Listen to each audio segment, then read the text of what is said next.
Hello everyone, welcome to Eduseeker. और आज के वीडियो लेक्चर में हम लोग डिस्कस करेंगे UGC net paper 1 most important topics for the unit communication.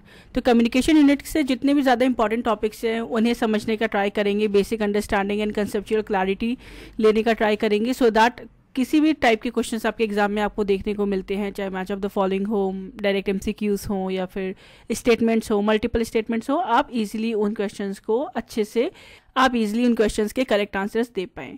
So yes, without wasting much time, let's start with the video lecture. But before starting with the lecture, I'd like to tell you कि एडुसीकर की UGC net paper 1 की ई book available है websites पे। ठीक है, तो 2 e books है हमारी, एक जिसमें पूरा पेपर का रिवीजन आपको मिल जाएगा, जितना भी सिलेबस है पूरा सिलेबस कॉम्प्रिहेंसिवली कवर हो रहा है, सारे 10 यूनिट्स। ठीक है, बहुत ही ईजी टू अंडरस्टैंड फॉर्मेट में, एंड रिवीजन के लिए बेस्ट है क्योंकि आपके एग्जाम में भी ज़्यादा टाइम नहीं बचा है, सारे कॉन्सेप्ट्स और सारे टॉपिक्स उसमें कवर्ड हैं। Apart from that we also have last 5 years PYQs, और ये जो PYQs है सबसे अच्छी बात इनकी ये है कि ये यूनिट वाइज ऑर्गेनाइज है। तो लेट्स से अगर आपने एक यूनिट अपना कंप्लीट कर लिया सिलेबस का, तो आपको एक जगह पूरे PYQs टीचिंग एप्टीट्यूड से लेट्स से रिलेटेड मिल जाएंगे। फिर आपने रिसर्च एप्टीट्यूड कर लिया कंप्लीट, तो फिर आप रिसर्च एप्टीट्यूड के PYQs सॉल्व कर सकते हैं एक साथ जाके। सो ये दोनों ई बुक्स मिलकर पूरा सिलेबस आपका कॉम्प्रिहेंसिवली कवर कर रही है पेपर 1 का। और इसके अलावा और डिटेल के लिए आप डिस्क्रिप्शन में लिंक है, उस पर क्लिक करेंगे तो आपको सारी डिटेल्स इन ई बुक के बारे में मिल जाएगी। So yes, so now let's discuss the first topic. तो first topic is basic, that is meaning of communication, कि क्या कम्युनिकेशन का मीनिंग होता है। देखिए, जो कम्युनिकेशन जो वर्ड है वो एक लैटिन वर्ड से आता है कम्युनिकेयर, और उस वर्ड का मतलब होता है टू इम्पार्ट। ठीक है, कोई चीज़ को देना, टू पार्टिसिपेट करना, ट्रांसमिट करना। ठीक है, फर्दर जो वर्ड है कम्युनिकेयर वो डिराइव्ड है from the word communist. Communist मतलब होता है टू मेक समथिंग कॉमन, या किसी चीज़ को कॉमनली शेयर करना। नॉट जो स्टैंडर्ड डेफिनेशन होती है कम्युनिकेशन की, उसका मतलब ये होता है कि कम्युनिकेशन जो है वो एक ऐसा प्रोसेस है जिसकी मदद से आप कुछ इम्पार्ट कर पा रहे हैं, कुछ कन्वे कर पा रहे हैं अपनी इन्फॉर्मेशन, अपने थॉट्स, अपने मैसेजेस को, या जो भी आपके ओपिनियंस हैं, थ्रू स्पीच, राइटिंग या फिर सिग्नल्स के थ्रू ना। कम्युनिकेशन जो है इट इन्वॉल्व्स इम्पार्टिंग। ठीक है, इम्पार्टिंग मतलब एक या तो वन साइडेड देना चीज़ें, या फिर इंटरचेंज करना थॉट्स, ठीक है, लोगों के साथ, या अपने ओपिनियंस को, या जो भी इंफॉर्मेशन है आपके पास, ठीक है, उसको एक्सचेंज करना, इंटरचेंज करना, इम्पार्ट करना through various means. So that is the basic information so that is the basic definition of the meaning communication ना। फर्दर जो कम्युनिकेशन का जो प्रोसेस है इट अकर्स जब there is an area of common experience. ठीक है, common experience का area होना चाहिए। शेयर्ड मीनिंग जो है अमंग पार्टिसिपेंट्स, मतलब जो लोग आपस में कम्युनिकेट कर रहे हैं उनका जो एजेंडा है वो कॉमन होना चाहिए, टॉपिक जो है कॉमन होना चाहिए बात करने का। फर्दर जो कम्युनिकेशन का जो प्रोसेस है ना, इसे फंडामेंटल माना जाता है ह्यूमन लाइफ और एक्टिविटी के लिए। तो ऐसा क्यों बोला जाता है कि कम्युनिकेशन जो है वो बहुत फंडामेंटल है एक ह्यूमन लाइफ के लिए? वो इसलिए इंपॉर्टेंट है, आप एग्जांपल के थ्रू समझिए। लेट्स से अगर आप अपने घर पे हैं, ठीक है, और आपको भूख लग रही है और आप वो चीज़ कन्वे नहीं कर रहे किसी को, ना आप किसी से बोल रहे हैं, ना आप बता रहे हैं कि आपको भूख लगी है, अपने एक्शंस के थ्रू, अपने वर्ड्स के थ्रू, तो किसी को भी नहीं पता चलेगा कि आप भूखे हैं, right? So if you don't tell anyone that I am hungry, no one will know and will help you to get food. So talking, writing, using body signals, they helps you to share what you need या फिर what you feel. So that is basic gist of communication. ठीक है, and therefore जो human beings हैं they cannot be fully human without communication. जब तक आप communicate नहीं कर पा रहे, अपनी बात किसी और के सामने रख नहीं पा रहे, अपनी feelings, अपने thoughts, अपने opinions को, तो फिर रख नहीं पा रहे, तो इससे बहुत आपको प्रॉब्लम्स आएंगी। बिकॉज जो कम्युनिकेशन है वो बेसिक प्रिंसिपल है, ठीक है, to help you understand the influence of individuals over society and on each other. So that is basic meaning of communication. अब इसे अगर मैं समराइज करूँ पॉइंट्स में, तो सबसे पहला पॉइंट ये होगा कि कम्युनिकेशन को आप डिफाइन कर सकते हैं a process of passing information, ठीक है, या फिर understanding. Then next is a 2-way process of reaching mutual understanding. वैसे कम्युनिकेशन तो 1 way भी होता है, बट प्रोसेस जो है कम्युनिकेशन का वो फुलफिल तभी होता है, इफेक्टिव तभी होता है जब वो 2-way कम्युनिकेशन होता है, ठीक है। Then next is the act of making one's idea and opinions known to others. So imagine if you watch a specific movie, ठीक है, और उसके बारे में आप सबको बता रहे हैं, let's watch this movie. So you are letting them know what you think और व्हाट यू वांट और what you have observe about something, about a particular thing, कि लेट्स से कोई बच्चा है वो रिकमेंड करता है कि चलो देयर इज दिस TVF की सीरीज़ क्यूबिकल्स, वो बहुत अच्छी है, वो देखते हैं about life and about work culture and everything. तो जो आपके जो आइडियाज़ थे, ओपिनियंस थे, ऑब्वियसली वो कहीं ना कहीं उससे कोरिलेट कर पाए, तो आपने दूसरे को रेफर करी वो चीज़। So the act of making one's ideas and opinions known to others is also basically you can consider it as an act of communication. Then the next is the process of imparting ideas and making oneself understood by others. So if you are trying to explain your friend to how to play a favorite game or whatever it is, you are sharing an idea and making sure that they also know how to play that, right? So the process of imparting ideas, making your opinions, your thoughts, your messages understood by others is also, you can summarize it as communication. Then next is transmission and accurate replication of ideas जो ensured हो by feedback for the purpose of eliciting actions. तो देखिए इसका मतलब ये हुआ कि जो भी आपके आइडियाज़ थे, जो आपके थॉट्स थे, मैसेज था या इन्फॉर्मेशन थी, वो आपने ट्रांसमिट करी, ठीक है, दूसरे तक पहुंचाई। And you also make sure कि फीडबैक भी मिले। फीडबैक क्या होता है कि जब आपने किसी को एक इन्फॉर्मेशन दी और फिर उसने उस चीज़ के ऊपर आपको एक रिवर्ट बैक करा, तो दैट इज़ योर फीडबैक, ठीक है। अब वो कंस्ट्रक्टिव भी हो सकता है, वो कभी कभी वो नेगेटिव भी होता है। देन नेक्स्ट इज़ कि कम्युनिकेशन जो होता है वो सिस्टमैटिक और एक कंटिन्यूस प्रोसेस होता है, जिसमें आप लोगों को बता रहे होते हैं, टेलिंग, या फिर आप सुन रहे होते हैं, लिसनिंग, या फिर आप अंडरस्टैंड कर रहे होते हैं चीज़ों को। Fine, so that is basically the gist about the meaning, understanding, और we can say definition of communication. So आप कम्युनिकेशन को ऐसे समराइज कर सकते हो। तो अब ये तो बात हो गई कम्युनिकेशन प्रोसेस के बारे में कि कम्युनिकेशन होता क्या है, जिसमें आप मैसेजेस, आइडियाज़, इन्फॉर्मेशंस को ट्रांसमिट करते हैं लोगों को। बट अब ये जो प्रोसेस है ये फंक्शन कैसे होता है, क्या क्या इसके कोर एलिमेंट्स हैं, वो आपको पता होने चाहिए। देखो, when we talk about elements, बहुत सारे डिफरेंट लोगों के हिसाब से डिफरेंट एलिमेंट्स होते थे कि अरिस्टोटल ने कहा था कि 3 एलिमेंट होते हैं, स्पीकर, स्पीच, ऑडियंस। लासवेल ने कुछ और कहा था, ठीक है। वी हैव डेविड बर्लो का मॉडल, जिन्होंने कुछ और कहा था। बट अगर जनरलाइज्ड वे में मैं बात करूँ तो कुछ बहुत कोर इंपॉर्टेंट एलिमेंट्स होते हैं कम्युनिकेशन प्रोसेस के लिए, जो बहुत ज़रूरी होते हैं। इनके बिना कम्युनिकेशन नहीं हो सकता। तो वो जनरलाइज्ड एलिमेंट्स कौन कौन से हैं कम्युनिकेशन के, उनको डिस्कस करते हैं। तो the elements of communication are as follows. सबसे पहला जो है वो है सेंडर। सेंडर कौन होता है? जो इनिशिएट करता है कम्युनिकेशन प्रोसेस को, ठीक है। वो इंडिविजुअल भी हो सकता है, वो ग्रुप भी हो सकता है, वो कोई ऑर्गेनाइजेशन भी हो सकती है। और वो क्या सेंड कर रहे हैं, जो भी मैसेज सेंड कर रहे हैं वो उनकी या तो नॉलेज होगी, स्किल्स होगी, परसेप्शंस होंगे, या जो भी मैसेज वो शेयर करना चाह रहे हैं, ठीक है, अपने हिसाब से। सो दैट इज सेंडर, मतलब जो इनिशिएट कर रहा है कम्युनिकेशन प्रोसेस को। Then next is encoding. तो एनकोडिंग क्या होता है? एनकोडिंग होता है जिसमें सेंडर ट्रांसलेट करता है अपने आइडियाज़, अपनी इन्फॉर्मेशन को एक मैसेज के फॉर्म में, ऐसा मैसेज जिसको वो भेज रहा है वो समझ पाए उस चीज़ को, ठीक है, वर्ड्स को, लैंग्वेज को और जेस्चर्स के थ्रू। देन नेक्स्ट आता है मैसेज, कि क्या चीज़ वो बोलना चाह रहा है, क्या चीज़ वो बताना चाह रहा है। वो जो मैसेज है, वो जो इन्फॉर्मेशन है, अब वो वर्बल भी हो सकती है, रिटन ओरल फॉर्म में भी हो सकती है, और वो नॉन वर्बल भी हो सकती है, जैसे बॉडी लैंग्वेज या फिर साइंस एंड सिम्बल्स के थ्रू। देन नेक्स्ट आता है चैनल, कि किस मीडियम के थ्रू उस मैसेज को ट्रांसफर करा जा रहा है ना। फॉर एग्जाम्पल ओरल कम्युनिकेशन में जो चैनल होते हैं, they are effective for immediate feedback, while written channels जो होते हैं, they work for delivering messages to large number of groups, जिसमें ज़्यादा लोग इन्वॉल्व हो। देन फिर आता है चैनल के बाद आता है रिसीवर, ठीक है। तो जो रिसीवर होता है वो इंटरप्रेट करता है मैसेजेस को, जो भी उसको मिल रहा है सेंडर के थ्रू, ठीक है। एंड देन डिकोड होता है मैसेज, ठीक है। और एक इसमें भी कन्फ्यूजन रहता है कि कुछ स्टेप्स में ऐसा होता है कि चैनल के बाद डिकोडिंग पहले आता है, फिर रिसीवर आता है, और कहीं ऐसा होता है कि रिसीवर पहले आता है और डिकोडिंग बाद में होता है। तो इसमें अभी भी डाउट्स हैं, क्योंकि आप अगर इंटरनेट पे भी सर्च करेंगे तो there are different views on different things, कि चैनल के बाद रिसीवर आता है या डिकोडिंग पहले आता है। पर वही चीज़ है कि अगर जब डिकोडिंग रिसीवर ही करेगा, अगर मैसेजेस को पहले वो रिसीव करेगा, तभी तो वो उस मैसेज को डिकोड कर पाएगा। तो मेरे हिसाब से यही सही क्रम है। देन नेक्स्ट आता है फीडबैक। जब उसने मैसेज को डिकोड कर लिया, जो आपने उसे भेजा था, समझ लिया उन वर्ड्स को, उस मैसेजेस को, उस इन्फॉर्मेशन को, फिर वो आपको फीडबैक देता है। फीडबैक क्या होता है? वो रिसीवर का रिस्पॉन्स होता है, जो भी मैसेज उसको मिला है, ठीक है। और फिर उसमें वो फीडबैक में अपनी सिग्नलिंग करेगा कि अंडरस्टैंडिंग, मतलब जो भी उसको उस मैसेज की मिली है। अब वो उस पर कंस्ट्रक्टिव फीडबैक भी दे सकता है, या फिर उसे कोई चीज़ नहीं समझ में आई तो वो नेगेटिव फीडबैक भी दे सकता है। एग्जाम्पल इसका डेली लाइफ का हम लोगों का ही समझ लीजिए कि मैं सेंडर हूँ। फॉर एग्जाम्पल मैं आपको इन्फॉर्मेशन देना चाह रही हूँ यूजीसी नेट का पेपर 1 का ये वाले यूनिट के बारे में, कम्युनिकेशन के बारे में, ठीक है। तो सेंडर हो गई मैं। एनकोडिंग क्या हो गई? एनकोडिंग हो गई कि अब जो मुझे आपको बताना है, ठीक है, वो सारी चीज़ें अब मैं एकदम से आपको आके ऐसे जनरलाइज्ड वे में तो नहीं दे सकती। तो मैंने प्रॉपर पीपीटी बनाई, जो भी मुझे डाटा इन्फॉर्मेशन मुझे मिली है उन्हें मैंने शॉर्ट पॉइंट्स में रखा पीपीटी में, ताकि मैं एक लिमिटेड टाइम फ्रेम में मुझे वो चीज़ें डिलीवर करनी है।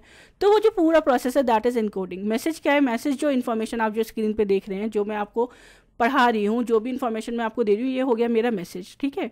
चैनल मैंने क्या यूज़ करा है? मीडियम मैं ये टेक्नोलॉजी का मीडियम यूज़ कर रही हूँ, है ना। तो ये मेरा मीडियम हो गया। यूट्यूब जो है मेरा मीडियम हो गया, आपकी फ़ोन स्क्रीन्स मीडियम्स हो गई, ठीक है। रिसीवर कौन हो गए? आप एज ए स्टूडेंट आप रिसीवर हो गए कि आपको मैं ये इन्फॉर्मेशन देना चाह रही थी और ये आप लोगों को मिल रही है, ठीक है, इन्फॉर्मेशन। फिर आपने जो चीज़ें पढ़ी हैं आपने उस चीज़ों को डिकोड करा, जो मैं आपको बता रही हूँ वो चीज़ आप समझ पा रहे हैं कि नहीं समझ पा रहे।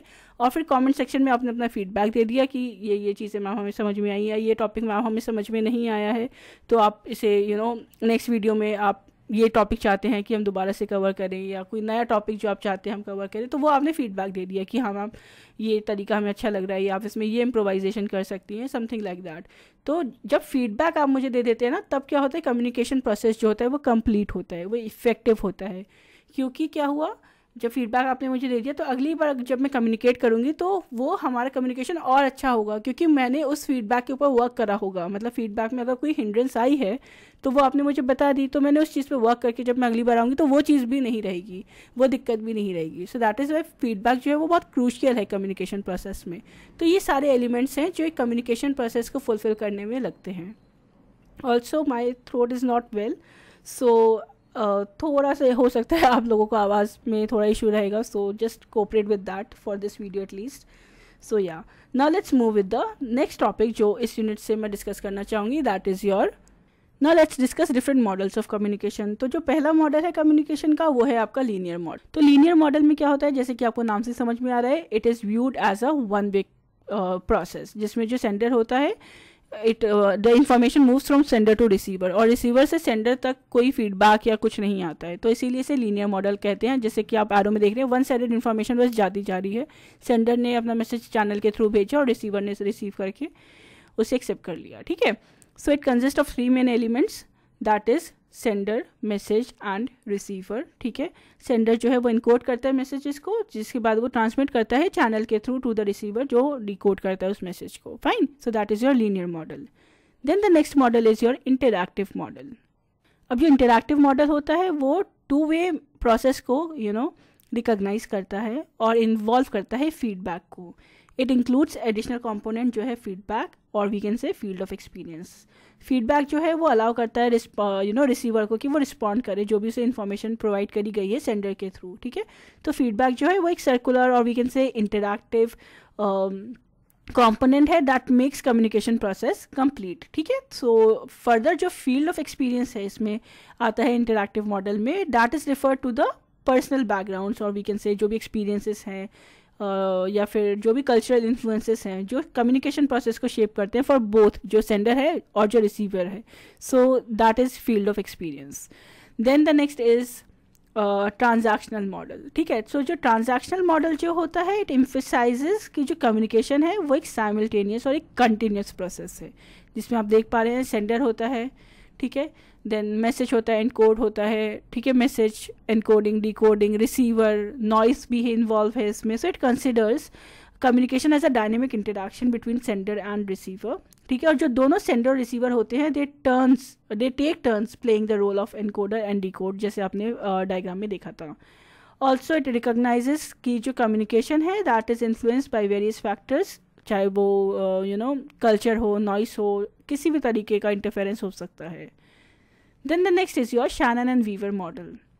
सो ये जो मॉडल है that was developed by Claude Shannon and Warren Weaver. ये जो मॉडल है बेसिकली फोकस करता है टेक्निकल एस्पेक्ट ऑफ कम्युनिकेशन में। इसका प्रोसेस जैसे कि आप देख सकते हैं, sender, encoder, channel, decoder, receiver and then comes the noise. तो ये इसका क्रोनोलॉजिकल ऑर्डर है, ठीक है। सो फर्दर जो नॉइस है that is refer to any interference या फिर disturbance that can effect the process of communication, ठीक है, वाइल डिलीवरिंग द मैसेज। ये जो मॉडल है ये इंट्रोड्यूस करता है the notion of information theory, ठीक है, जिसकी वजह से इट क्वांटिफाइज कि जो भी अमाउंट ऑफ इन्फॉर्मेशन जो है जिसे ट्रांसमिट करा गया है. So yes, then the next model is Berlo's model. Berlo's model SMCR model के नाम से जाना जाता है, ठीक है, क्योंकि यही 4 इसके मेन कंपोनेंट्स होते हैं, sender, message, channel and receiver, SMCR, ठीक है. So this model adds we can say additional elements to the communication process, ठीक है, और इसके जो कंपोनेंट्स हैं वो यही हैं, सेंडर, मैसेज, चैनल, रिसीवर, ठीक है. जो इफेक्ट होता है that is refer to the impact of communication जो रिसीवर के ऊपर आया है, ठीक है, जिसकी वजह से it can lead to changes in attitudes या फिर बिहेवियर्स या फिर understanding of the concept.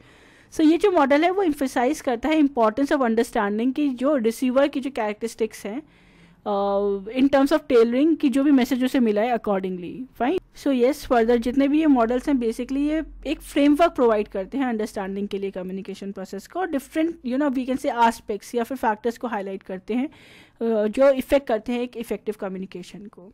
So yes, so now let's move with the next topic. So जो नेक्स्ट टॉपिक है that is important 7 C's of communication. तो communication एक we can say एक smooth, एक प्रॉपर कम्युनिकेशन होने के लिए 7 C's को फॉलो होना ज़रूरी होता है. अगर ये 7 C's आप फॉलो अप करते हो अपने कम्युनिकेशन प्रोसेस में तो आपका जो कम्युनिकेशन है वो काफ़ी इफेक्टिव रहेगा. वो कौन कौन से हैं? पहला है क्लियर होना चाहिए आपका मैसेज, कंसाइज होना चाहिए आपका मैसेज, कंक्रीट होना चाहिए आपका मैसेज, करेक्ट होना चाहिए आपका मैसेज, कोहेरेंट होना चाहिए, कंप्लीट होना चाहिए और कर्टियस होना चाहिए. तो क्लियर से मतलब ये है कि जो मैसेज हो वो ऐसा हो जो इजी टू अंडरस्टैंड हो, ठीक है, जिसमें कोई भी मतलब बहुत ज़्यादा we can say tough words ना हो जो इंसान को समझने में दिक्कत आए, कॉम्प्लेक्स सेंटेंसेस ना हो, ठीक है. देन कंसाइज से मतलब ये है कि जितना आपका जो मैसेज है अगर जितना ब्रीफ में हो, जितने ज़्यादा ब्रीफ में हो, टू द पॉइंट हो, उतना ज़्यादा अच्छा रहता है, क्योंकि फिर अननेसेसरी वर्ड्स को आप अवॉइड करते हो और फिर वो ज़्यादा टाइम टेकिंग हो जाता है. तो अगर आप मैसेज जो आपका मैसेज का जो जिस्ट है अगर वो शॉर्ट आप एक्सप्लेनेशन में ज़्यादा अच्छे से बता सकते हो तो वो उतना ज़्यादा बेहतर है. जितना मैसेज शॉर्ट रहेगा, टू द पॉइंट रहेगा, उतना ही ज़्यादा इफेक्टिव रहेगा. Then next is concrete. तो कंक्रीट से मतलब ये है कि आपको स्पेसिफिक फैक्ट्स और डिटेल्स प्रोवाइड करनी चाहिए, ठीक है, और जो भी डाउट्स या मिस इंटरप्रिटेशन का जो भी कोई भी ऐसी चीज़ जिसके जैसे मिस इंटरप्रिटेशन या डाउट आ सकता है तो वो आप पार्ट मैसेज में से हटा दें अपने मैसेजेस में से. Then the next is correct, कि जो भी ऑब्वियसली मैसेज जो होना चाहिए वो ऑब्वियसली करेक्ट होना चाहिए, फैक्चुअली करेक्ट होना चाहिए, एक्यूरेट होना चाहिए. कोहेरेंट से मतलब ये है कि जो भी मैसेज हो वो लॉजिकली ऑर्गेनाइज्ड हो और कनेक्टेड हो, ठीक है, avoid jumping back and forth. Then the next is complete. So complete is like provide all necessary information जो भी ज़रूरी है आपके कम्युनिकेशन प्रोसेस में, जो भी उस मैसेज जो भी इन्फॉर्मेशन आप डिलीवर करना चाह रहे हैं उसमें वो सारी चीज़ें हों जो आप उसे कन्वे करना चाह रहे हैं रिसीवर को. देन नेक्स्ट इज कर्टियस, की मतलब जो कम्युनिकेशन का जो प्रोसेस है उसमें आप पोलाइट रहें, थोड़ा रिस्पेक्टफुल रहें, थोड़ी एम्पैथी दिखाएं जिसके साथ आप कम्युनिकेट करना चाह रहे हैं, क्योंकि अगर एक बहुत रिजिड वे में, बहुत रूड वे में कम्युनिकेट करोगे तो बैरियर आ जाएगा, ठीक है, और जिसकी वजह से जो मैसेज है आपका वो अच्छे से कम्युनिकेट नहीं हो पाएगा, क्योंकि जो मीनिंग होगा मैसेज का वो रह जाएगा और इंसान आपकी जेस्चर्स, आपकी बॉडी लैंग्वेज और आपके रूड वर्ड्स को अपने दिल पे लगा लेगा और फिर जो मैसेज आप डिलीवर करना चाह रहे थे वो उस तक नहीं पहुँच पाएगा. So that is another thing. So yes, then next that I want to discuss is different types of communication. तो बहुत टाइप्स ऑफ कम्युनिकेशन होते हैं, एक एक करके डिस्कस करते हैं. पहला है आपका वर्बल कम्युनिकेशन. वर्बल कम्युनिकेशन क्या होता है? जिसमें आप स्पोकन वर्ड्स के थ्रू कम्युनिकेट करते हैं. Vocalise language to convey messages. It includes face to face conversations, अब वो चाहे फ़ोन कॉल्स के थ्रू हो, वीडियो कॉन्फ्रेंसेस के थ्रू हो, प्रेजेंटेशंस के थ्रू हो या पब्लिक स्पीकिंग हो. वर्बल कम्युनिकेशन फॉर्मल भी हो सकता है, इनफॉर्मल भी हो सकता है, because it happens in various settings. वो डिपेंड करता है कि आप किसके साथ कम्युनिकेट कर रहे हो. अगर आप एक फॉर्मल एस्पेक्ट, एक फॉर्मल स्ट्रक्चर, ऑर्गेनाइजेशनल स्ट्रक्चर में कम्युनिकेट कर रहे हो तो वो फॉर्मल रहता है, और अगर आप दोस्त, फैमिलीज, पीयर्स के साथ कम्युनिकेट कर रहे हो तो वो इनफॉर्मल होता है. Then next is non verbal communication. Non verbal communication involves uses of gestures, ठीक है, जिसमें आप जेस्चर्स का यूज़ करते हैं, बॉडी लैंग्वेज का यूज़ करते हैं, ठीक है, फेशियल एक्सप्रेशंस का यूज़ करते हैं, अदर सिम्बल्स का यूज़ करते हैं. It plays a significant role in conveying emotions, ठीक है, या फिर वी कैन से एटीट्यूड्स या फिर जो भी आपके इंटेंशंस हैं, ठीक है. अब नॉन वर्बल कम्युनिकेशन में इवन दो आपका आ गया आई कॉन्टैक्ट. हैंड जेस्चर्स, ठीक है, पॉस्चर्स, जो भी फेशियल एक्सप्रेशंस हैं। बहुत बार ऐसा होता है कि आप बोलते नहीं हैं पर आपकी आंखें बहुत ज़्यादा बोल देती हैं, आपके फेशियल एक्सप्रेशंस बता देते हैं कि आप क्या सोच रहे हो उस इंसान के बारे में या उस बात के बारे में, ठीक है। So that is your non verbal communication. Then next is written communication. Written communication ऐसा कम्युनिकेशन होता है जिसमें आप मैसेज को जो है कन्वे कर रहे हो बाय राइटिंग, ठीक है, बाय राइटिंग वर्ड्स और टेक्स्ट। अब इसमें आप ईमेल्स भी हो गया, आपके लेटर्स वगैरह भी हो गए, manuals, messages through digital media platforms etcetera. Written communication allow करता है कि आप ज़्यादा केयरफुल रहते हैं और प्रिसाइज रहते हैं जब अपने आप इंफॉर्मेशन आइडियाज़ को एक्सप्रेस कर रहे होते हैं, ठीक है, because no one wants the detailed messages, fine, everyone wants crisp, clear, to the point conversations. Then next is your visual communication. Visual communication क्या होता है? विजुअल कम्युनिकेशन होता है जिसमें आप इंफॉर्मेशन को कन्वे कर रहे हैं with the use of visual elements, जैसे कि इमेजेस हो गई, ठीक है, या फिर ग्राफ्स हो गए, चार्ट्स हो गए, डायग्राम्स हो गए, वीडियोस हो गए। तो इसकी वजह से होता है क्या है कि जो कम्युनिकेशन होता है वो इफेक्टिव होता है, बिकॉज आप कॉम्प्लेक्स डाटा को एक सिंप्लीफाइड वे में प्रेजेंट कर पा रहे हो जो विजुअली अपीलिंग है, फाइन। तो इसकी वजह से जो मैसेज है वो बहुत ईजिली आप अंडरस्टैंड करवा पा रहे हैं लोगों को। Then the next type of communication is your interpersonal communication. याद रखिएगा, दो चीज़ें होती हैं, इंट्रापर्सनल, इंटरपर्सनल। इंट्रापर्सनल होता है ऐसा कम्युनिकेशन जो आप खुद के साथ कर रहे हैं, खुद के साथ मतलब कोई दूसरा इंसान उसमें इन्वॉल्व नहीं है। मेडिटेशन हो गया, जब आप प्रे करते हैं गॉड से, ठीक है, whether in the form of namaz और in the form of puja या whatever religion you follow. So that is your intrapersonal communication. You are communicating with your own self, with your spiritual self. So that is intrapersonal communication. ये जो मैं बात कर रही हूँ ये है आपका इंटरपर्सनल कम्युनिकेशन, मतलब ये टू वे कम्युनिकेशन होता है जिसमें एक से ज़्यादा लोग इन्वॉल्व होते हैं। अब इंटरपर्सनल कम्युनिकेशन जो है that is refer to communication between individuals, ठीक है, मोर देन वन पर्सन, और between small groups as well, ठीक है। इट इन्वॉल्व्स डायरेक्ट इंटरेक्शन जिसमें आप आइडियाज एक्सचेंज करते हो, फीलिंग्स एक्सचेंज करते हो और इन्फॉर्मेशन एक्सचेंज करते हो। पर्सनल कम्युनिकेशन में जो स्किल्स होती हैं दे आर एसेंशियल फॉर आप रिलेशनशिप बिल्ड करने के लिए या फिर कॉन्फ्लिक्ट्स को सुलझाने के लिए या फिर इफेक्टिवली काम करने के लिए, कोलाबरेटली काम करने के लिए, तो बहुत ज़रूरी होती है इंटरपर्सनल कम्युनिकेशन स्किल्स होना। And one of these feature is that कि जो इंटरपर्सनल कम्युनिकेशन होता है it can be both focused also and as well as unfocused also. Then the next is your group communication. Group communication नाम से ही आपको समझ में आ रहा है, it involves communication within a group और अ टीम सेटिंग, ठीक है। दो लोगों के बीच में अगर कम्युनिकेशन हो रहा है तो आप उसे ग्रुप कम्युनिकेशन में नहीं डालेंगे, आप उसे इंटरपर्सनल कम्युनिकेशन में डालेंगे, ठीक है। So group communication involves communication that is between group and team setting. It includes discussions, meeting, brainstorming sessions, collaboration between multiple individuals, ठीक है। अब ग्रुप कम्युनिकेशन जो है वो emphasize करता है sharing ideas, coordinating efforts, fine, and also reaching at consensus, मतलब एक मिडिल ग्राउंड पे रीच करना, क्योंकि एक ग्रुप में बहुत सारे लोग होते हैं, 4-5 लोग हैं तो 4-5 ओपिनियन है, तो सबका एक कॉमन ग्राउंड को फिगर आउट करना is also very important when it comes to group communication.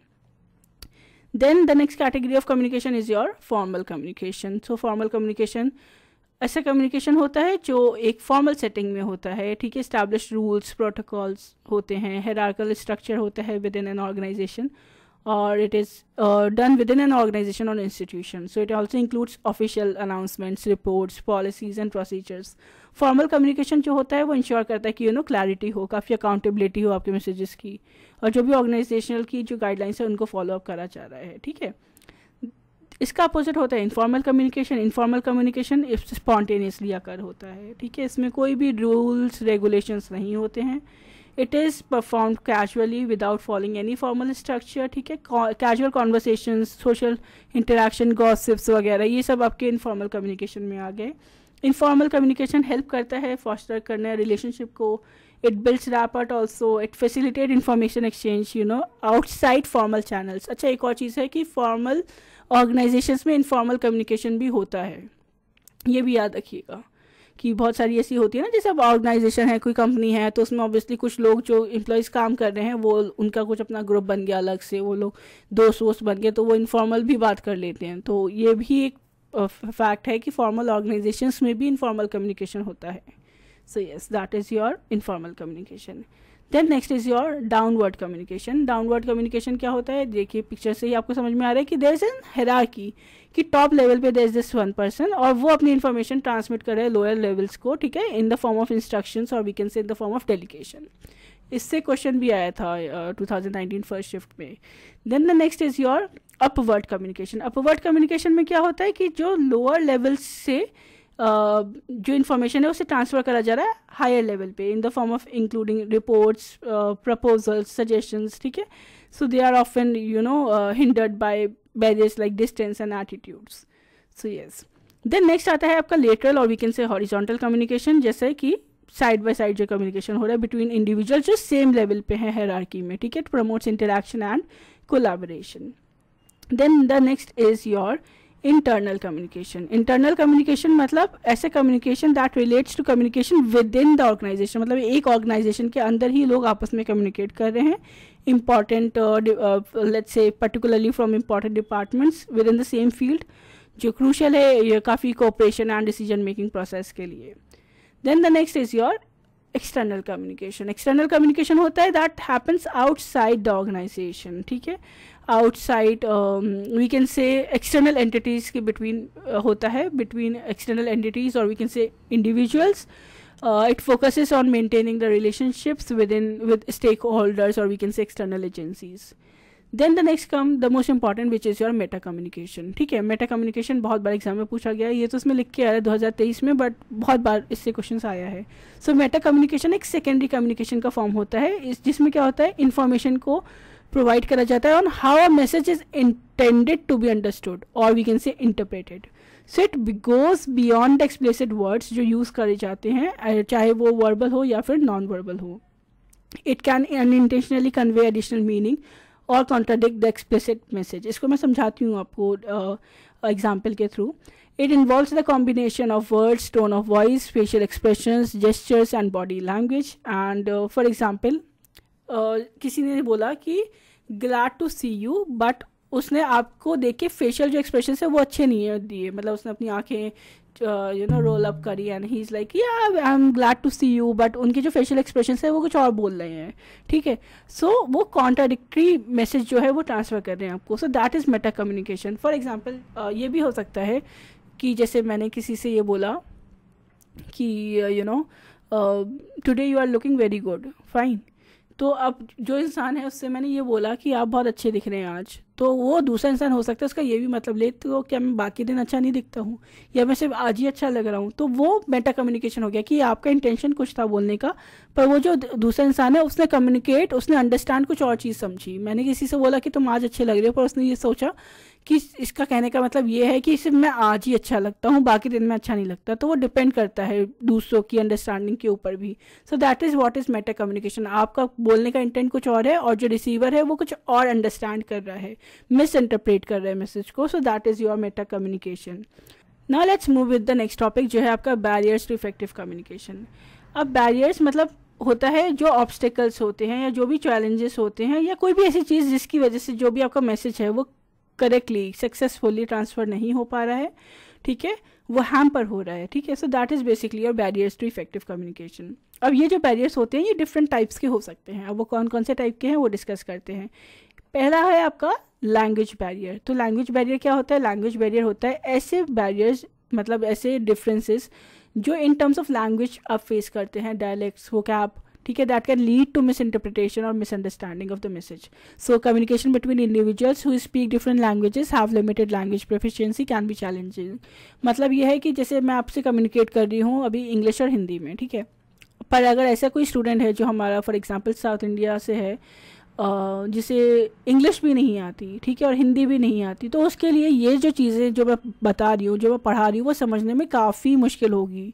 So for example अगर मैं आपको अभी जो पढ़ा रही हूँ इंग्लिश और हिंदी में पढ़ा रही हूँ, बायलिंगुअल रख के पढ़ा रही हूँ, क्योंकि हमारी ऑडियंस ने ये चीज़ डिमांड करी है कि मैम सिर्फ आप इंग्लिश में मत पढ़ाइए, हिंदी वाले बच्चों का भी सोचिए। So I try to be more bilingual जितना मैं हो सकती हूँ। पर अगर मैं सिर्फ इंग्लिश में पढ़ाऊँ तो ऑब्वियसली जो हिंदी के बैकग्राउंड से जो बच्चे आ रहे हैं उनके लिए बहुत मुश्किल हो जाएगा ये चीज़ समझने में। अब मैसेज अच्छा है कि जो मैं पढ़ा रही हूँ वो चीज़ अच्छी है और मैं अच्छे से भी पढ़ा रही हूँ, पर क्योंकि लैंग्वेज बैरियर आ रहा है उन्हें वो चीज़ समझ में नहीं आ रही, क्योंकि वो कॉमन लैंग्वेज नहीं है, तो वो इंटरप्रेट नहीं कर पा रहे इस मैसेजेस को अच्छे से। तो फ़ायदा क्या रहा कम्युनिकेशन का? कुछ नहीं, क्योंकि जब आपका मैसेज जो है वो पहुँच ही नहीं पाया, वो अंडरस्टैंड ही नहीं कर पाए बच्चे, तो कोई फ़ायदा नहीं रहा। तो एक लैंग्वेज बैरियर आ जाता है। फॉर एग्जांपल अगर आप अपने वर्क प्लेस में हैं, ठीक है, आप नई जगह गए हैं, फॉर एग्जांपल अगर नॉर्थ इंडिया से कोई साउथ इंडिया गया है काम करने के लिए, तो लैंग्वेज बैरियर जो है वो ही तो होता है ना कम्युनिकेशन में, कि आप जो बोलना चाह रहे हैं वो समझ पा रहे हैं लोग कि नहीं समझ पा रहे हैं। सो that is basically your language barrier. ऐसा बैरियर जो लैंग्वेज में लिंग्विस्टिक एस्पेक्ट के डिफरेंसेस के बेसिस पे जो आता है, जिसकी वजह से कम्युनिकेशन का जो प्रोसेस है वो हैम्पर होता है। So that is your language barrier. Then the next is your cultural barrier. Cultural barrier, जैसे लैंग्वेज बैरियर लैंग्वेज के टर्म्स में आता है, कल्चरल बैरियर कल्चरल के टर्म्स में आता है कि डिफरेंट लोगों की डिफरेंट कल्चरल नॉर्म्स होते हैं, वैल्यूज़ होती हैं, बिलीव्स होते हैं, उनका कम्युनिकेशन का स्टाइल भी अलग होता है, जिसकी वजह से लोग मिसअंडरस्टैंड कर सकते हैं, कभी कभी मिसइंटरप्रेट कर लेते हैं मैसेजेस को, है ना। सो जो भी नॉन वर्बल क्यूज़ होते हैं, जेस्चर्स होते हैं, एक्सप्रेशंस होते हैं, they may vary across culture leading to confusions और वी कैन से मिसकम्युनिकेशन। क्योंकि फॉर एग्जांपल कुछ कुछ कम्युनिकेशंस में, कुछ कुछ कल्चर में लोग बहुत सॉफ्ट स्पोकन होते हैं और कुछ कुछ कल्चर में उनका कल्चर ये है कि वो लोग की बहुत खड़ी लैंग्वेज होती है, और अगर ये दो कल्चर के लोग आपस में मिल गए तो वो काफ़ी मुश्किल हो जाते हैं उन लोगों को कॉमन ग्राउंड में आने के लिए। So cultural barrier is like that कि देयर इज़ अ जेस्चर, ठीक है, like thumbs up in India, positive, ठीक है, but in some cultures it can be considered as offensive, तो ये भी एक कल्चर बैरियर होता है। तो इसलिए डिफरेंट लोगों के डिफरेंट कल्चर्स होते हैं, तो उन चीज़ों को भी ध्यान में रख के आपको कम्युनिकेट करना पड़ता है। Then the next is your physical barrier. Physical barrier में सब चीज़ें आ गई। फिजिकल बैरियर में जो भी चीज़ फिजिकली प्रेजेंट है और जो ऑब्स्टिकल क्रिएट कर रही है आपके कम्युनिकेशन प्रोसेस में, that is your physical barrier. चाहे वो डिस्टेंस हो, चाहे वो नॉइस हो, चाहे वो इंफ्रास्ट्रक्चर हो, चाहे वो एनवायरमेंटल फैक्टर्स हो, जिसकी वजह से आपका कम्युनिकेशन इफेक्टिव नहीं हो पा रहा, वो सारी फिजिकल चीज़ें आपके फिजिकल बैरियर्स में आ गए, ठीक है। डिस्ट्रैक्शन, इंटरप्शंस, ठीक है, जो भी फिजिकल सेटिंग्स में आ रही है, it can cause, you know, we can say for example अगर फिजिकल बैरियर अभी इस सिनेरियो में क्या होगा कि मैं आप लोग फ़ोन के थ्रू फॉर एग्जांपल देख रहे हैं ये चीज़ वीडियो, और आपका जो ईयरफोन आपने कनेक्ट कर रखा है, पर वो जो ईयरफोन है जो आपका करेक्टली वर्क नहीं कर रहा है, आप नहीं सुन पा रहे मेरे इस वीडियो लेक्चर को प्रॉपरली, तो इवन दो आपका जो ईयरफोन है वो भी एक फिजिकल बैरियर में आ गया। मतलब कोई भी सेटिंग्स आपके सराउंडिंग में जो कंक्रीट फॉर्म में प्रेजेंट है और जिसकी वजह से आपको दिक्कत आ रही है मैसेज को रिसीव करने में, तो वो आपका फिजिकल बैरियर हो गया, ठीक है। So that is your physical barrier. Then next is your emotional barrier. Emotional barrier क्या होता है? ऐसे फैक्टर्स जिसकी वजह से ऐसे फैक्टर्स जो इमोशनल एस्पेक्ट में आपको इम्पैक्ट करते हैं कि आप चीज़ें नहीं समझ पा रहे हैं, चाहे वो फियर हो, एंगर हो, एंग्जाइटी हो या स्ट्रेस हो। फॉर एग्जांपल अगर आप एक बहुत दुखी हैं किसी चीज़ को लेके, है ना, कुछ आपके साथ ऐसा हुआ है पर्सनल लेवल पे, फैमिली पे या किसी भी चीज़ पे कि आप बहुत दुखी हैं उस चीज़ को लेके, तो अब आप उस दुखी मूड से अगर आप इधर आएंगे पढ़ने के लिए ना, और कोई एक भी चीज़ आपको समझ में नहीं आई, तो फिर आप हो सकता है पूरा वीडियो क्रिएट करके चले जाएं कि अरे यार मेरा मन नहीं कर रहा, अभी मैं नहीं पढ़ रहा। तो वो क्या हुआ कि ये जो कम्युनिकेशन का जो प्रोसेस था वो हैम्पर हो गया। और वो क्यों हैम्पर हुआ? क्योंकि इमोशंस आप पे ज़्यादा हावी हो गए। मतलब कोई भी चीज़ हो, कि चाहे वो एंगर हो, स्ट्रेस हो, सैडनेस हो, एंग्जाइटी हो, तो ये सारी चीज़ें भी एक कम्युनिकेशन प्रोसेस को हैम्पर करती हैं। अगर आप अच्छे मूड में हैं तो फॉर एग्जांपल अगर किसी ने आपकी तारीफ़ कर दी तो वो चीज़ आपको अच्छी लगेगी, पर अगर आपका मूड अच्छा नहीं है तो वो इंसान कितनी भी आपकी तारीफ़ कर दे, आप उस चीज़ को पॉजिटिवली नहीं लोगे और फिर हो सकता है आप एक टाइम बाद शट डाउन भी कर दो उस चीज़ को। सो that is your emotional aspect, कि जो स्ट्रॉन्ग इमोशंस होते हैं चाहे वो पॉजिटिव हो या नेगेटिव एस्पेक्ट में हो, स्ट्रॉन्ग इमोशंस हमेशा इंटरफेयर करते हैं, ठीक है, with effective listening, understanding and expression of ideas. So yes, then the next is your perceptual barrier. Then the next is your perceptual barriers. इसमें इमोशन लिख के आ गया पर वो परसेप्चुअल है, करेक्ट कर लीजिएगा। तो परसेप्चुअल बैरियर जो होता है that is related to perception, कि जो भी डिफरेंसेस है आपके परसेप्शंस में, आपके इंटरप्रिटेशन में ऑफ इंफॉर्मेशन, वो आपकी कम्युनिकेशन को इफेक्टिवली हिंडर कर सकता है। तो डिफरेंट परसेप्शन से जो लोग आते हैं, डिफरेंट बायसनेस के साथ जो आते हैं, तो वो अपने एजम्पशंस को भी उसी हिसाब से शेप करते हैं और उनके मैसेजेस का जो रिसीवेंस होता है वो भी उसी बेसिस पे होता है, क्योंकि उन्होंने एक पहले से एक स्टीरियोटाइप, एक परसेप्शन एक चीज़ के लिए बना रखा है, तो वो उसी एस्पेक्ट में उस चीज़ को रिसीव भी करते हैं। Then the next is another barrier of communication जो है इन्फॉर्मेशन ओवरलोड। तो जब आप एक्सेसिव अमाउंट में इंफॉर्मेशन को प्रोसेस करते हैं, ठीक है, तो इसकी वजह से it can overwhelm an individual, जो बहुत चैलेंजिंग बना लेता है एक इंडिविजुअल के लिए कि वो फोकस कर पाए इंपॉर्टेंट डिटेल्स में। So too much information also can lead to confusion, selective attention and also information loss, क्योंकि बहुत सारी चीज़ें हैं प्रोसेस करने के लिए और इतना आप नहीं कर सकते एक टाइम पर प्रोसेस, तो उसकी वजह से ये जो इंफॉर्मेशन है वो हैम्पर हो जाती है। So that is your information overload. Then next is your lack of clarity and conciseness. So that is obviously that we have already discussed कि जब clarity नहीं होगी, conciseness नहीं होगी, तो उसकी वजह से vague languages, messages, lack of organization can impede understanding. Then next is your lack of feedback. So feedback is important because जब तक feedback नहीं होगा, feedback क्या होता है, two-way communication process को complete करता है। अगर फीडबैक एब्सेंस है तो कम्युनिकेशन कंप्लीट नहीं हुआ है, because without feedback there is no way to confirm कि जो आपने मैसेज भेजा है वो इंसान को समझ में आया भी है या नहीं आया है, right. So that is important. Then next is your technological barrier. So technological barrier is basically कोई भी इंफॉर्मेशन में रिसीव या फिर सेंड करने में इशू आना, ठीक है, जो टेक्नोलॉजी से रिलेटेड हो. सो इश्यूज़ विद टेक्नोलॉजी जिसकी वजह से जो कम्युनिकेशन है वो हैम्पर हो रहा है, इफेक्टिव हो रहा है, हिंडर हो रहा है. So that is your technological barrier. So poor internet connectivity, audio video quality, तो ये सब टेक्निकल ग्लिचेस जो हैं ये सब आपके टेक्नोलॉजिकल बैरियर में आ गया. फॉर एग्जांपल अगर मैं लाइव क्लासेस ले रही हूँ और मेरा इंटरनेट अच्छा नहीं है, ठीक है, और बार बार वो ग्लिचेस आ रहे हैं, लाइव क्लासेस बार बार बीच में डिस्कनेक्ट हो रही है, तो ऑब्वियसली जो हमारा एक स्मूथ प्रोसेस होता है कम्युनिकेशन का वो नहीं हो पाता, बीच बीच में चीज़ें डिस्टर्ब हो रही हैं, तो एक बैरियर आ जाएगा. कुछ बच्चे लाइव क्लासेस हो सकता है छोड़ के भी चले जाएं, तो वो किस वजह से आया, वो आया टेक्नोलॉजिकल एस्पेक्ट में, क्योंकि टेक्नोलॉजी में there was this issue. So technological barrier is that, ठीक है, कोई भी issue that is related with the technology जिसकी वजह से आपकी जो कम्युनिकेशन है वो हैम्पर हो रहा है, आपका जो मैसेज है वो सही से नहीं पहुंच पा रहा बच्चों को किसी के भी तक. So that is your technological barrier. Then yes, so these are different types of barriers. There is also one more barrier, that is hierarchical barrier. तो hierarchical barrier क्या होता है, मतलब it's all about hierarchy, power dynamics, status differences, ठीक है, या फिर जो भी आप कह सकते हैं ऑर्गेनाइजेशन में hierarchies होती हैं, तो इसकी वजह से they can create barriers to effective communication.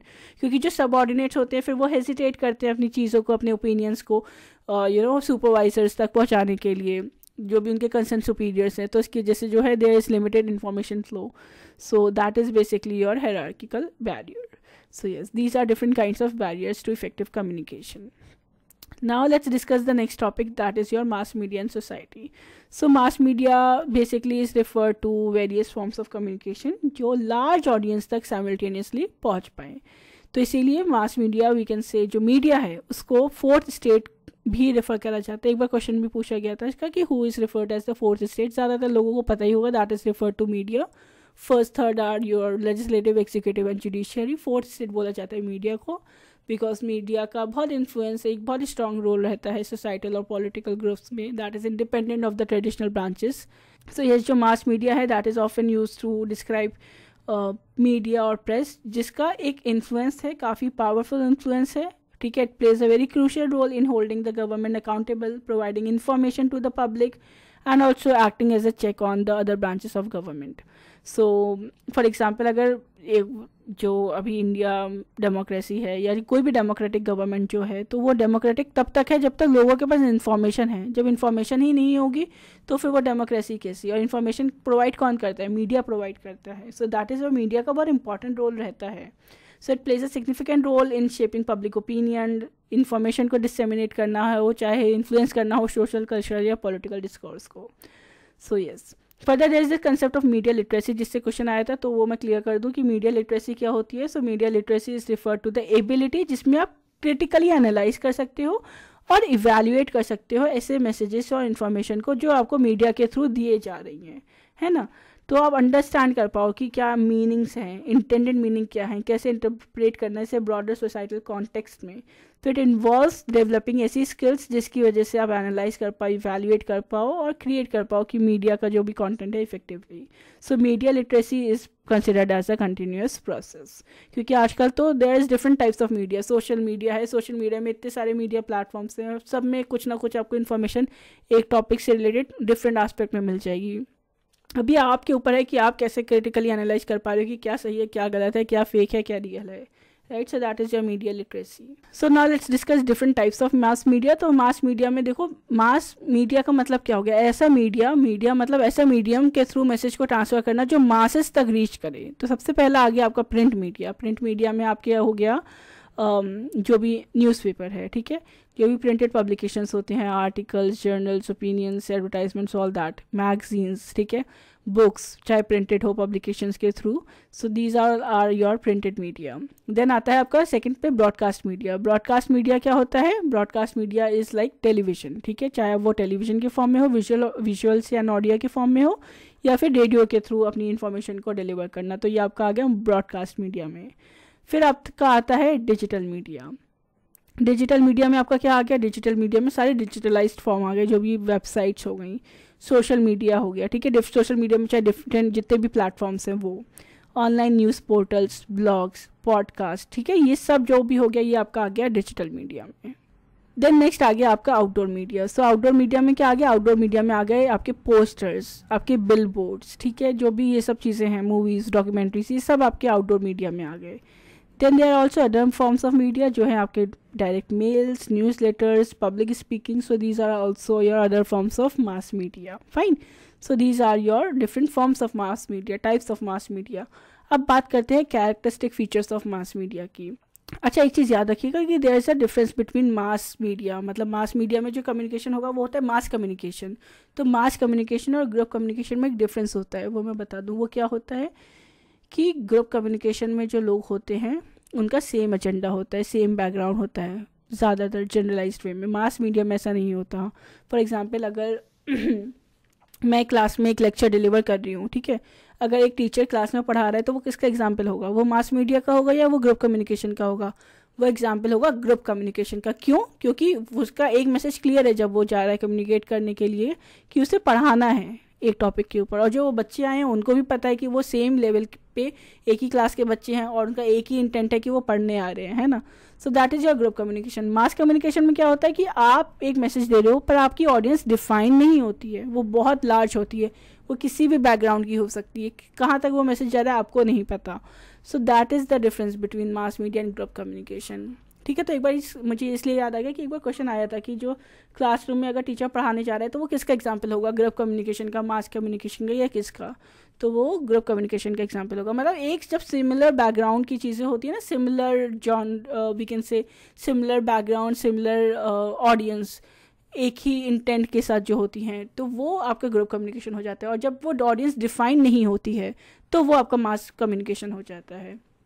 Coming back to the characteristics of mass media, तो पहली कैरेक्टरिस्टिक फीचर यही है कि इसकी जो रीच होती है वो मैसिव होती है, आपकी ऑडियंस डाइवर्स भी हो सकती है, और जो मैसेज है वो ट्रांसमिट होता है to vast number of people, ठीक है, चाहे हो सकता है वो किसी भी जियोग्राफिकल इक्वेशन में हो, सो लोकेशन मैटर नहीं करती है। Then the next is your mass communication.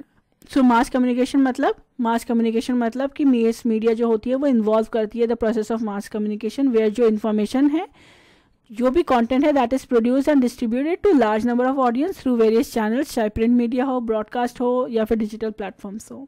Wide range of formats इसमें यूज़ करे जाते हैं मास मीडिया में, इनके पास various formats and mediums as mentioned, whether it could be print also or digitalized also, magazines, television, radio, websites, what not. Apart from that, it is जो communication का जो process होता है, that is one to many communication. तो मतलब mass media operates one two many communication model, जहाँ पे एक सिंगल मैसेज को ट्रांसमिट करा जाता है लार्ज ऑडियंस को, ठीक है। It allows for the dissemination of information for a broad population, ठीक है। Then the next is your influence and impact. So जो मास मीडिया में एक पोटेंशियल होती है कि it can shape public opinion, बहुत स्ट्रॉन्ग इसका इन्फ्लुएंस भी होता है, ठीक है। It can impact cultural norms as well, it can generate awareness as well, people जो पब्लिक ओपिनियन से मोबिलाइज भी कर सकता है, सोशल चेंज लाने के लिए इसके अंदर बहुत पावर होती है मास मीडिया में। Then the next is your gate keeping.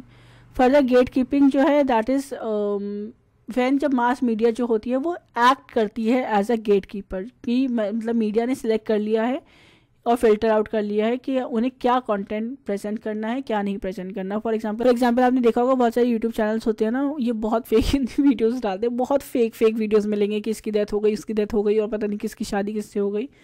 तो ये क्यों ऐसा करते हैं ये लोग, ये मीडिया चैनल्स, वो इसलिए करते हैं क्योंकि उन्होंने गेट कीपिंग कर ली, कि उन्होंने देख लिया कि ये जो क्लिक बेट कॉन्टेंट है ये हम डालेंगे तो ज़्यादा व्यूज़ आते हैं, चाहे उसमें वो सच हो ना हो, वो 10 सेकंड की वीडियो वो 1 घंटे के में रिपीट पे चलाता रहे। सो दैट इज़ बेसिकली कि आप सिलेक्ट कर रहे हैं ऐसी चीज़ जो आपको बेनिफिट कर रही है, जो सच है उससे आपका कोई लेन देन नहीं है, आप फिल्टर आउट कर रहे हैं इन्फॉर्मेशन को। और इसमें बहुत लोग इन्वॉल्व भी होते हैं, एडिटर्स, प्रोड्यूसर्स, कंटेंट क्रिएटर्स, ठीक है, तो वो डिटरमाइन करते हैं क्या इन्फॉर्मेशन उनको कितनी ज़्यादा रीच दे रही है। So that is basically your gatekeeping that is done by media houses. Now let's discuss the next topic that is theories related to mass media and society.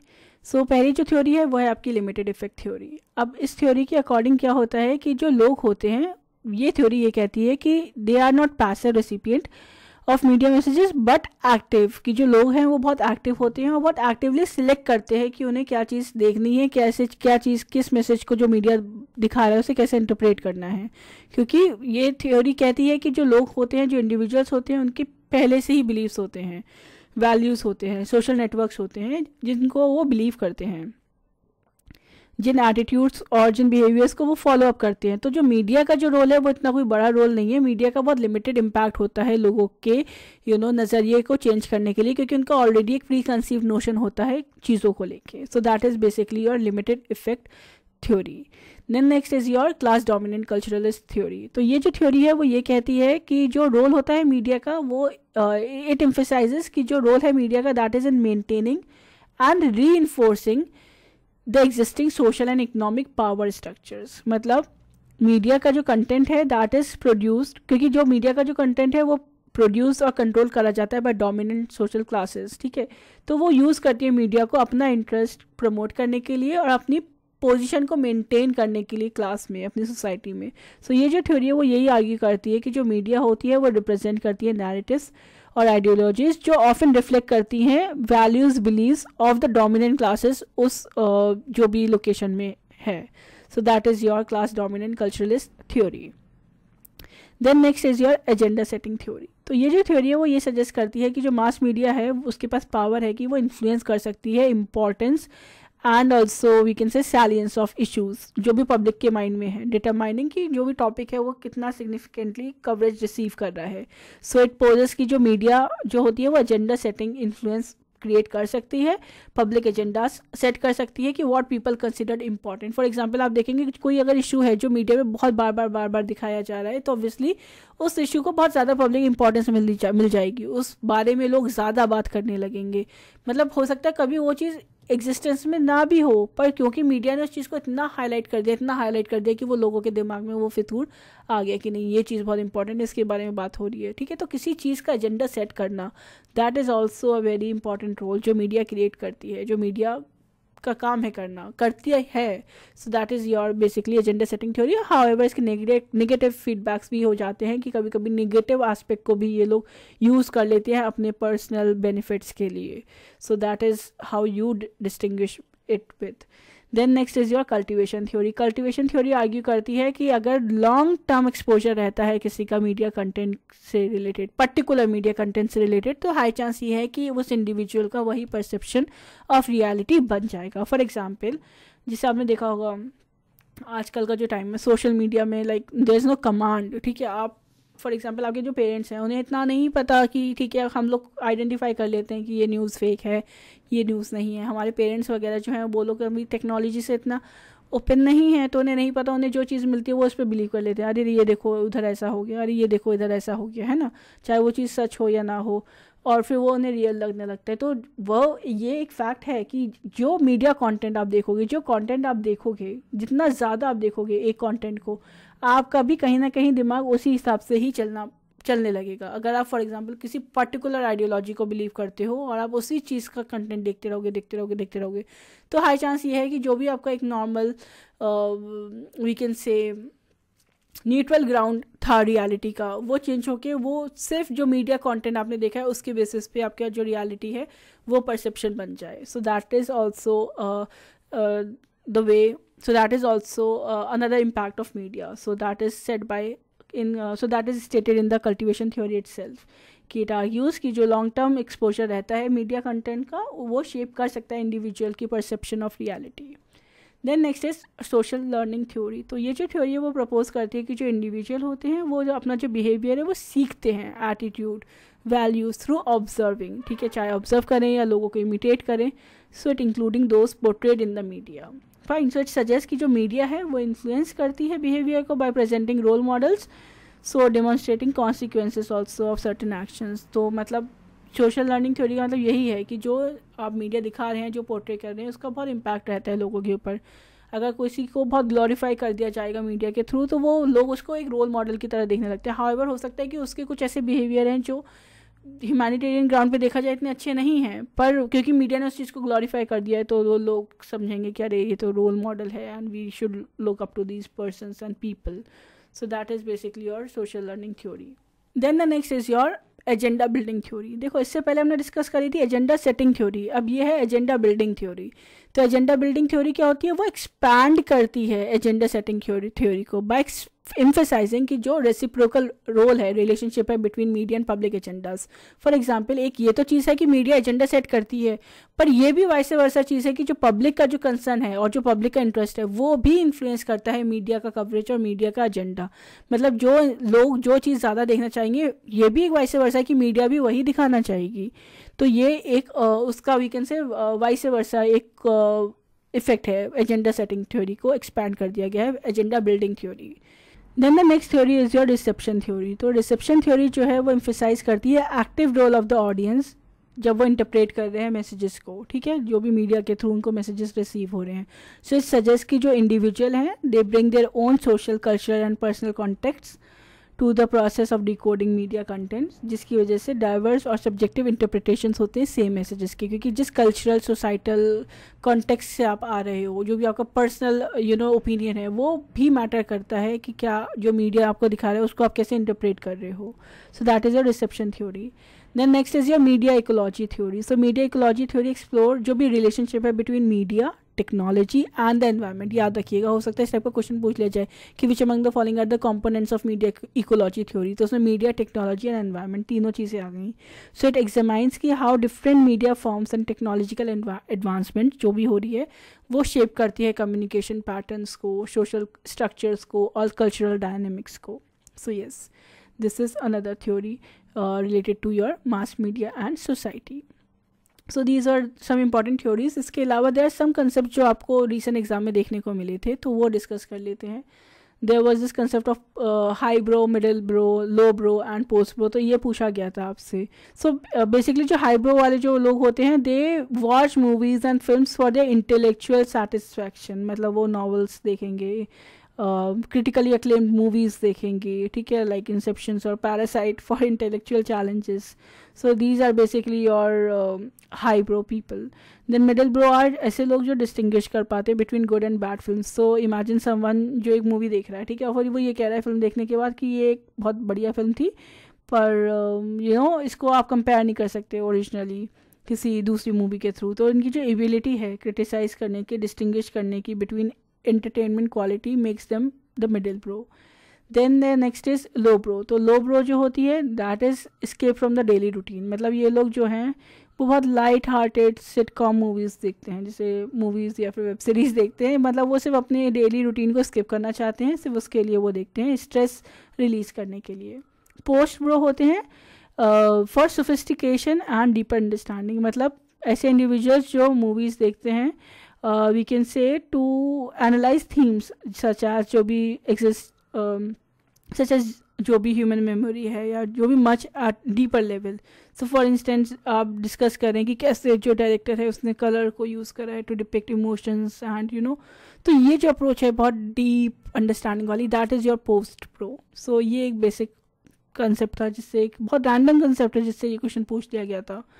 So yes, then next is semiotics and Charles Sanders Peirce का एक concept है, ठीक है। तो he is a philosopher logician, ठीक है। इन्होंने work करा है study of science and symbols के ऊपर, ठीक है। तो according to him he provided 3 semiotics, icon, index and symbols. तो ये पूछा गया था इनमें से कौन से इनके कैटेगराइजेशंस नहीं थे according to Charles Sander Peirce. तो ये 3 है, icon, index and symbol. Icon is a sign that resembles it reference. So for example अगर कोई फोटोग्राफ है पेड़ की जो रिप्रेजेंट कर रहा है अ ट्री इटसेल्फ. सो ये जो पिक्चर है that closely resembles the object, तो it signifies making it an icon. तो फॉर एग्जाम्पल आइकन वही होता है जो चीज़ है वही चीज़ का सिंबल आपने बना दिया है. इंडेक्स क्या होता है? इंडेक्स एक साइन होता है जो फिजिकली कनेक्टेड होता है, डायरेक्टली कॉज्ड होता है bye it's referent. For example आप देखते होंगे कि जो स्मोक जो होती है चिमनी से आती हुई वो एक इंडेक्स होता है ऑफ फायर, है ना, आपने देखा होगा. So that is basically your index. देन आता है सिंबल. सो सिंबल जो होता है वो साइन होता है that has an arbitrary relationship with its referent. So for example traffic signals होते हैं वो सिंबल्स होते हैं कि ग्रीन लाइट जो होती है वो सिग्निफाई करती है गो. ठीक है, नॉट बिकॉज क्योंकि वो there is a natural connection, but because society ने कलेक्टिवली अग्रीड करा है कि green is something very much we can say go forwarding to. So that is how it works. So yes, these are three semiotics as per Charles Sanders and Peirce. As per Charles Sanders Peirce. Then next another concept जो आपसे पूछा गया था आपके exam में, that was interpersonal power in classroom communication. ठीक है, तो उसमें आपके 4 टाइप की पावर्स हो गई. Coercive power, reward power, referent power और लेजिटिमेट पावर. कोर्सिव पावर हो गई आपकी एबिलिटी जिसमें आप इन्फ्लुएंस कर पा रहे हैं दूसरे लोगों को थ्रू थ्रेट ऑफ पनिशमेंट, कि अगर आप ऐसा नहीं करोगे तो मैं तुम्हारे साथ ऐसा कर दूंगा, तो वो हो गई आपकी कोर्सिव पावर. रिवॉर्ड पावर हो गई मतलब एबिलिटी जिसमें आप इन्फ्लुएंस कर पा रहे हैं लोगों को by offering rewards, incentives, positive outcomes, कि यार अगर तुम ऐसा करोगे तो मैं भी तुम्हारे लिए ऐसा करूंगा, या मैं तुम्हारे लिए ये ला के दूंगी, या मैं तुम्हें ये अवार्ड दूंगी. तो that is your reward power. Then third is your referent power. तो ये जो पावर है it is based on admiration, respect, ठीक है, personal qualities and characteristics of an individuals. ठीक है, सो कि एक इंसान के इन्फ्लुएंस में आके वो जो इंसान है वो दूसरा इंसान उसकी बातें कही हुई चीज़ें कर रहा है. ठीक है, because he like that person, he admires that person, he respect what he says, जो भी पर्सन है पावर में. So that is your different power. Then legitimate power होती है that is derive from formal position of role such as a teacher, और जो भी authority figure आप हैं जिस भी फील्ड में आप हैं. So it grants you the power and authority कि आप इन्फ्लुएंस कर सकते हो अदर्स को. ठीक है, so that is your different power, legitimate power. So इस these were some of the concept जो आपके एग्जाम में पूछे गए थे रिसेंट ईयर में. So yes, this was all for today's video. I hope you find this video helpful. Then please do like, share and comment and stay tuned for the more upcoming videos. Thank you.